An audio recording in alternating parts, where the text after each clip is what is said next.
E você é o nosso convidado também para participar da produção desse programa, mandando as suas perguntas, mandando as suas sugestões de tema, de pauta, até de convidados. E você manda sua mensagem para os canais de interatividade que estão agora na nossa tela, mas serão colocados ao longo do nosso programa de hoje. Você pode sugerir mesmo temas que você julga relevantes, temas que precisam de ser colocados para discutir aqui na TV, temas para o ambiente aberto, ok? E, inclusive, hoje eu fiz o nosso começo aqui muito rápido, porque nós vamos falar de um livro, vamos falar de um tema que demorou no mínimo 40 anos, que é o tema do livro de Êxodo. E o pastor Eduardo, que já nos ajudou aqui conversando um pouco sobre o livro de Gênesis, veio hoje para falarmos um pouco sobre o livro de Êxodo, né? No mínimo 40 anos, não é, pastor Eduardo?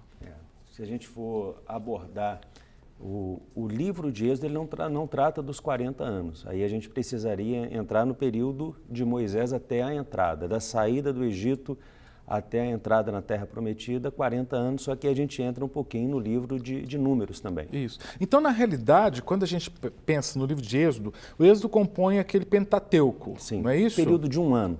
O livro de Êxodo é aproximadamente o período de um ano, que é o período da saída do Egito.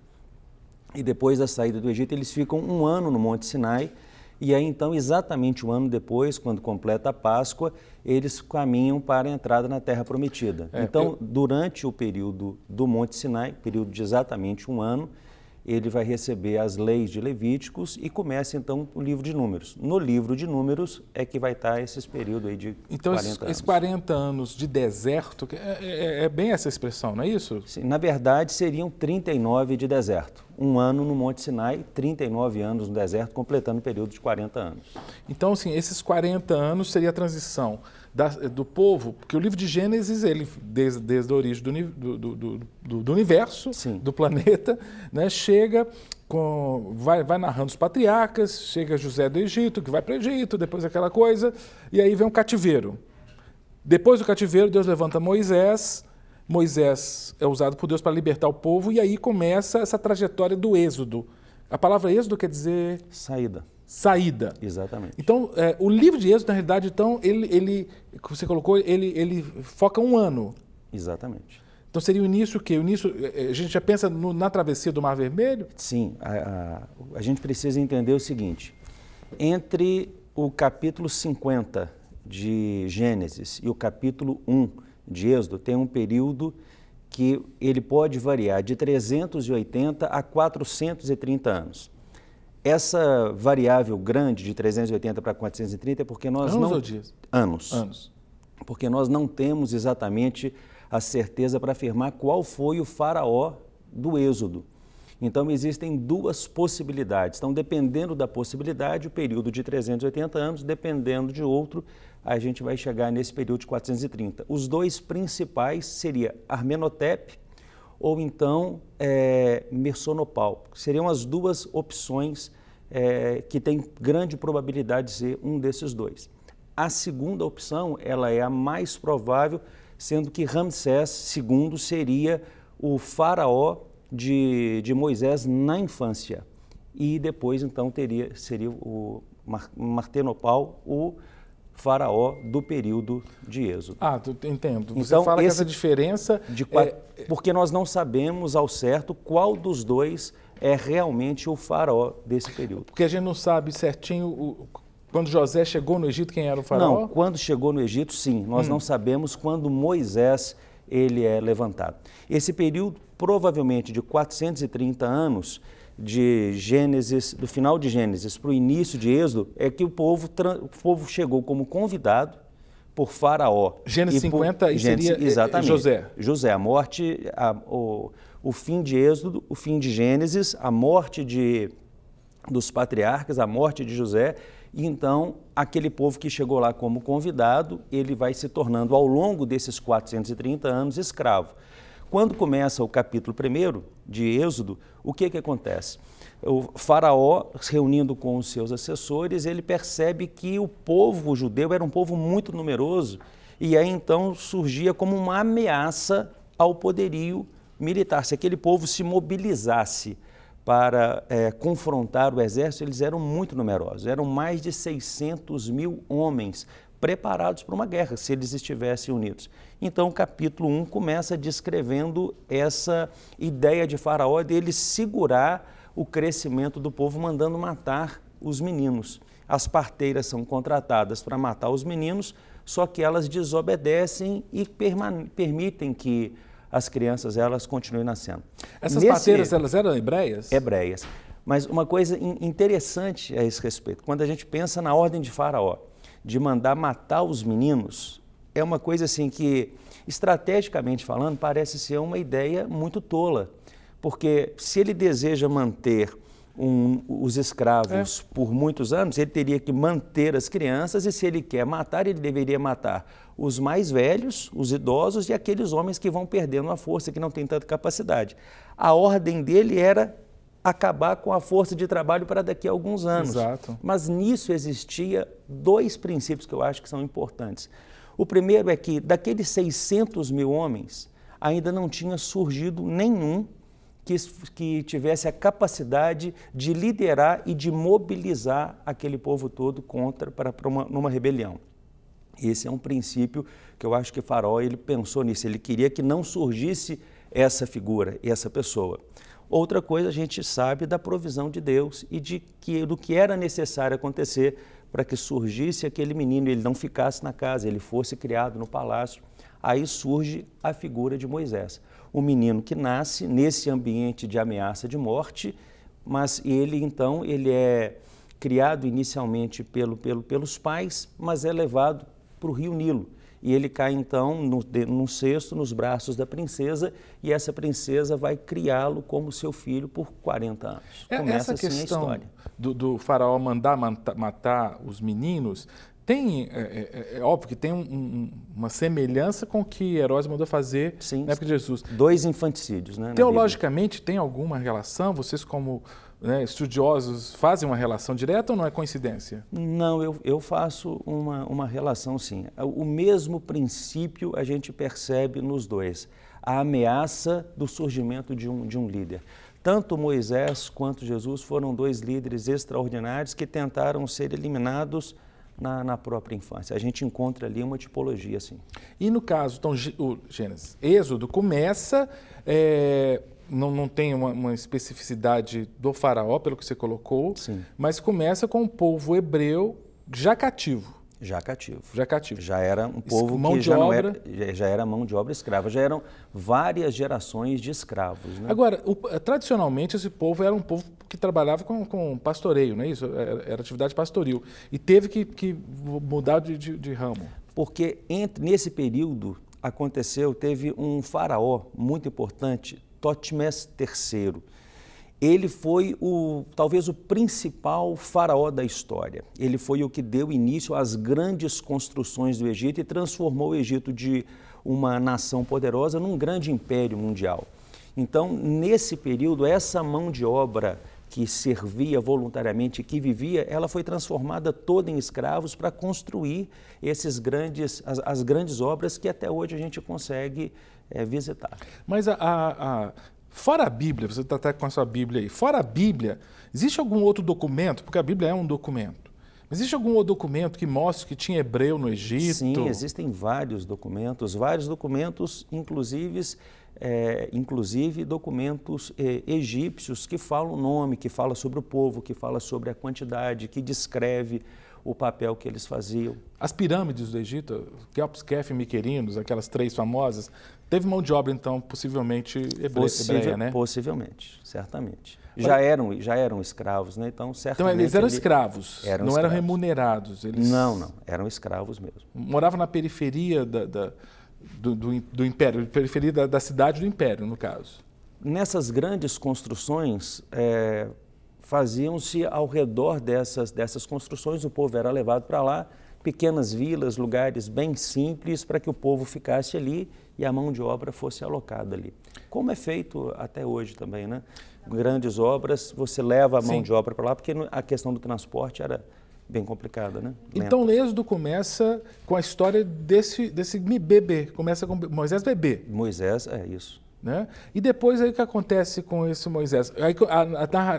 É quase que uma biografia de Moisés no início. É muito rápida a biografia, porque o capítulo 1 descreve O cenário, o capítulo 2 vai descrever essa história rápida do nascimento de Moisés e da chegada dele até os braços da princesa, com o detalhe de que a princesa vai contratar a própria mãe de Moisés para amamentá-lo e cuidar Muito dele legal. na sua infância. Ele passa então 40 anos recebendo a melhor instrução que poderia ter. Ele é preparado para a guerra, ele é preparado para as artes, ele é preparado para a cultura. Como filho adotivo? Filho adotivo. Existia uma possibilidade real dele ser um dos sucessores. Só que os ensinamentos que sua mãe deu a ele fizeram com que, quando ele tivesse por volta de 40 anos, ele defende um judeu que estava sendo massacrado por um egípcio. E nessa defesa ele mata o egípcio. Será que Moisés, eu vou no campo da hipótese, mas será que Moisés sabia que ele era judeu? Sabia. Eu creio que sim, creio que ele sabia. As semelhanças físicas provavelmente eram fáceis de serem percebidas, e ele foi criado pela mãe. As coisas que ele aprendeu com a mãe dele certamente ficaram guardadas. Então ele defende esse hebreu e mata o egípcio, agressor. mata o agressor e enterra. No dia seguinte, ele vai separar uma briga de judeus. E eles falam, mas quem é você? Quem colocou você como juiz? Você só porque você matou aquele soldado ontem? Aí ele fala, poxa vida, já descobriram que eu matei aquele soldado, então eu tenho que sair fora daqui. E ele foge e vai para a terra dos midianitas, vai para a terra de Midian.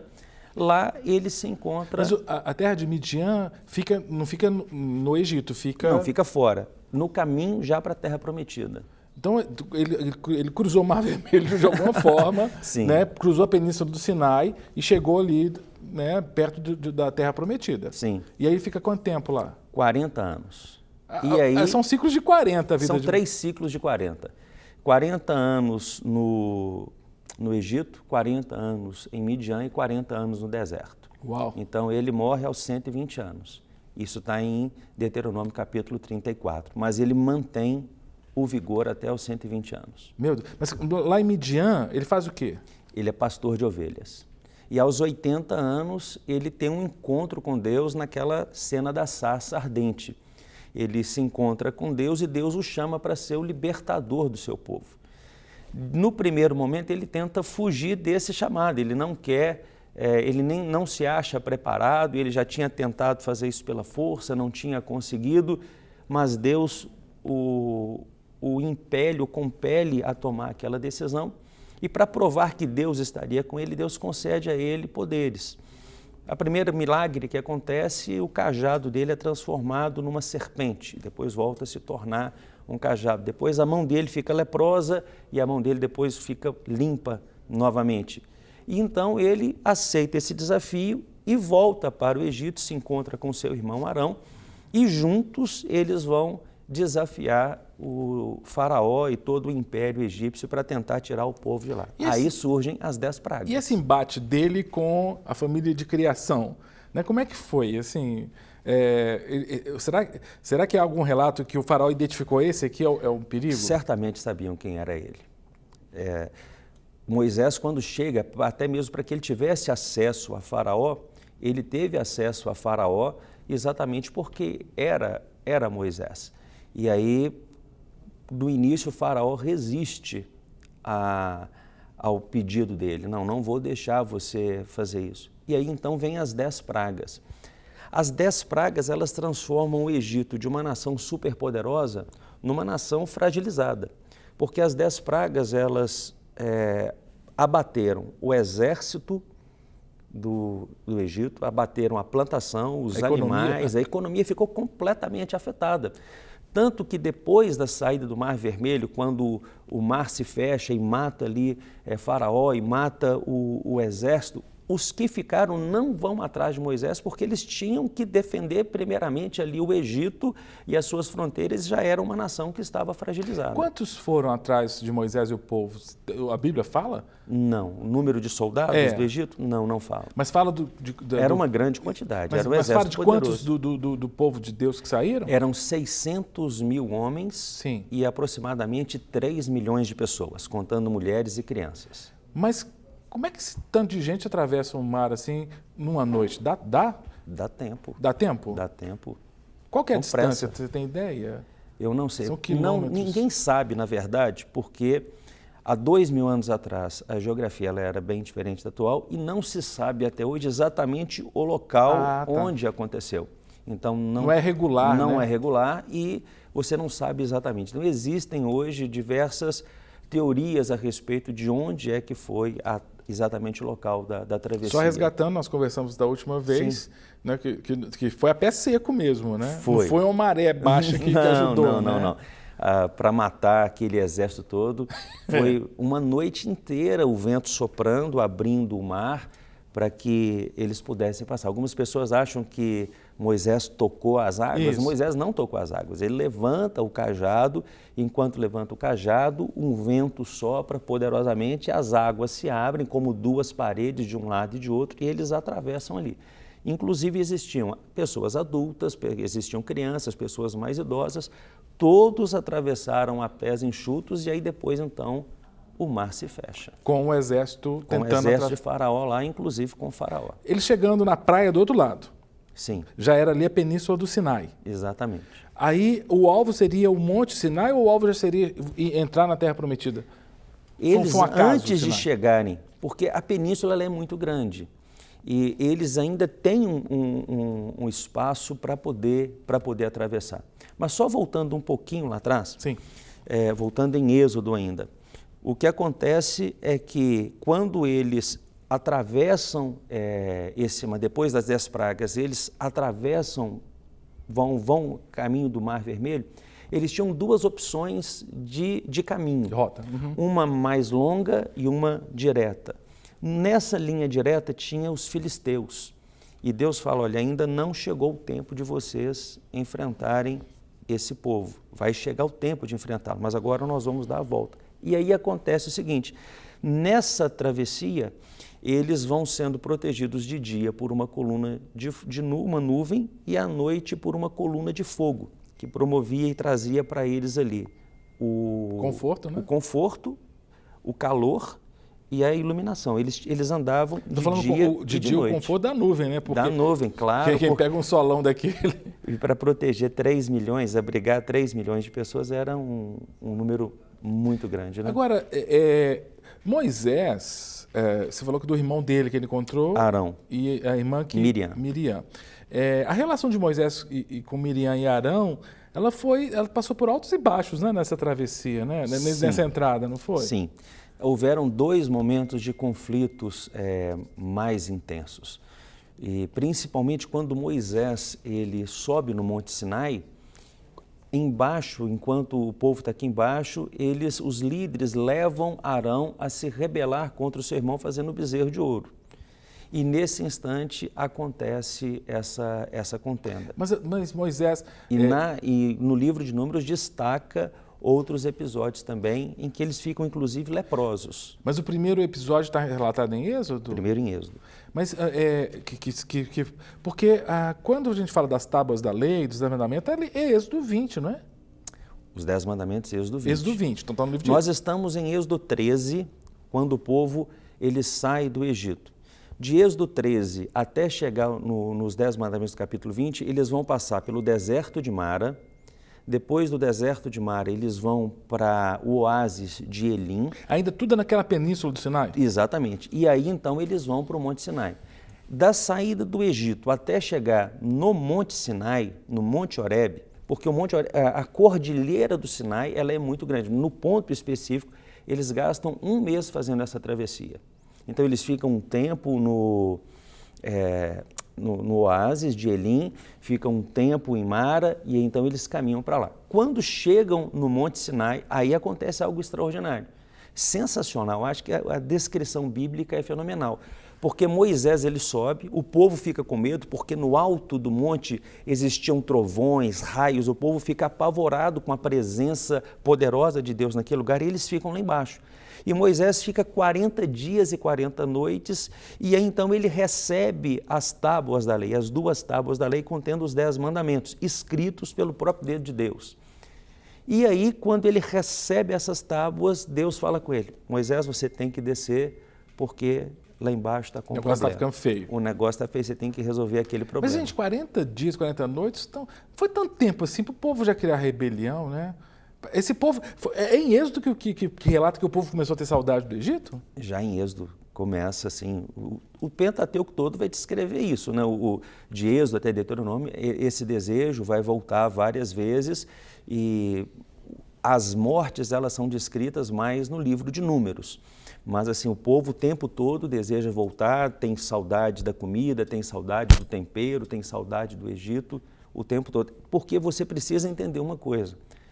Era um povo que eles eram escravos, os pais eram escravos, os avós foram escravos, os bisavós foram escravos, os tataravós foram escravos, eram gerações de escravos. Então a mentalidade deles era uma mentalidade de escravos. Então liderar esse povo para se tornar um povo independente, conquistador, não era algo fácil. Precisava de um curso do Sebrae com mentalidade empreendedora. Com certeza, eu não sei se ia ajudar muito naquela época dessa maneira, mas Deus preparou Moisés por 40 anos para ser esse líder. Mas olha só, Moisés subiu, aí o povo pressionou Arão, né? Falou, pô, está demorando. Aí é uma coisa muito interessante no livro que acontece o seguinte, no capítulo 20 essa história ela é interrompida. Se a gente pega a sequência, no capítulo 20 ele recebe os 10 mandamentos e a partir do capítulo 21 até o capítulo 32, nós vamos ter um espaço no livro que vai falar sobre diversas leis, já dando uma introdução ao livro de Levítico, aquilo que vai ser descrito mais de forma mais pormenorizada em Levítico, e algumas leis acerca do tabernáculo. E aí volta no capítulo 33, dando sequência à história do capítulo 20. Então, se você for ler, fica um hiato, e aí volta lá no capítulo 33, quando Moisés desce, resolve essa situação, mata as pessoas que se rebelaram, aqueles líderes dessa primeira rebelião, e chama a responsabilidade a Arão pelo fato dele ter se rebelado. Arão mente para ele dizendo que tinha simplesmente jogado ouro e aquilo ali formou um bezerro, sendo que na verdade tinha sido descrito que ele fez o artífice e jogou o ouro por cima, então era o bezerro por dentro madeira, por fora de ouro. E aí acontece uma coisa muito interessante. Depois que Moisés intercede pelo povo, porque Deus queria matá-lo ali, o que acontece? Matar o povo, Moisés intercede. Eu vejo nitidamente que os 40 dias de Moisés no monte com Deus deram a ele essa autoridade para fazer essa oração que ele faz. E então ele volta no capítulo 34 e passa mais 40 dias e mais 40 noites sozinho no Monte Sinai, quando ele recebe as segundas tábuas da lei. Presta atenção nisso. Existia uma ordem clara de Deus que falou com Moisés e Moisés falou com o povo. Você vai subir sozinho e você não vai permitir que ninguém suba. E você vai deixar homens armados ao redor do monte, porque se algum animal ameaçar subir o monte, eles têm que matar esse animal, porque eu quero que você dedique esse tempo totalmente para mim. Exclusivo. Quantidade de tempo e intimidade com Deus. Depois desses 40 dias, então 40 dias primeiros, mais os 40 dias, um total de 80 dias, 80 noites, quando ele desce, o rosto dele brilha. Ah, tá. Aquele negócio que ele tem que usar véu, né? Aí ele precisa colocar um pano de saco para poder... Porque o brilho ali não é uma luz como uma lanterna. A luz que a gente percebe olhando o original hebraico eram como raios. Um flash, assim. Exatamente. Então as pessoas tinham medo dele, assim, faz... Aí coloca um pano de saco para que as pessoas pudessem estar chegando mais perto dele para poder conversar. É muito interessante a gente perceber o que quantidade de tempo com qualidade de tempo na presença de Deus pode promover. Agora você falou, de novo, não consegui deixar de fazer uma associação com Jesus Cristo. Porque Jesus passa 40 dias no deserto antes do seu ministério público. E o ministério público de Jesus, e depois mesmo, no Novo Testamento, fala que Jesus ele intercede pelas pessoas. Você falou que Moisés começou a interceder pelo povo. Começou a interceder, certo. Seria um adiantamento do ministério de Jesus, assim, Moisés assim como libertador? Sim. Nós percebemos diversas características de Moisés que apontavam para Cristo. Então Moisés foi o homem que mais realizou milagres na Bíblia. Acima dele, apenas Jesus Cristo, nosso Senhor, realizou mais milagres. Então, o maior operador de milagres na Bíblia foi Moisés. É um outro ponto que o liga também ao Senhor Jesus Cristo. Agora, quando ele desce e apresenta as tábuas, ainda está em Êxodo, né? Êxodo, isso.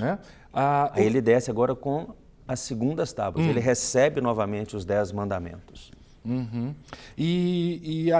O Êxodo relata a reação do povo? Como é o que vai até o final do livro de Êxodo? Ótima pergunta. O que acontece é o seguinte, a partir daí até o final do livro, nós recebemos, então, nesse primeiro intervalo, nós recebemos diversas leis e depois, então, agora vai para o foco no tabernáculo, a construção do tabernáculo.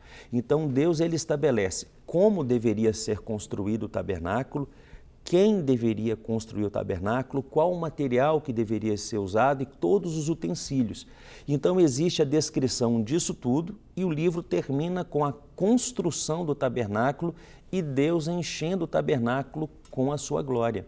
Então, um dos objetos que é criado e construído nesse período é a Arca da Aliança. E dentro da Arca da Aliança vão ser colocadas essas 2 tábuas da lei. A arca representando a presença de Deus e como ponto altíssimo dentro da arca, as tábuas da aliança. E tem um negócio da vara também que ficava lá? Aí vai ser no livro de Números, mais para frente. No livro de Levítico vai acontecer isso. Falar em Levítico, então a próxima conversa nossa vai ser sobre Levítico. Eu estou curioso de saber, então, do que fala Levítico. Levítico, então, com certeza é mais do que os 10 mandamentos, são outras leis. Sim.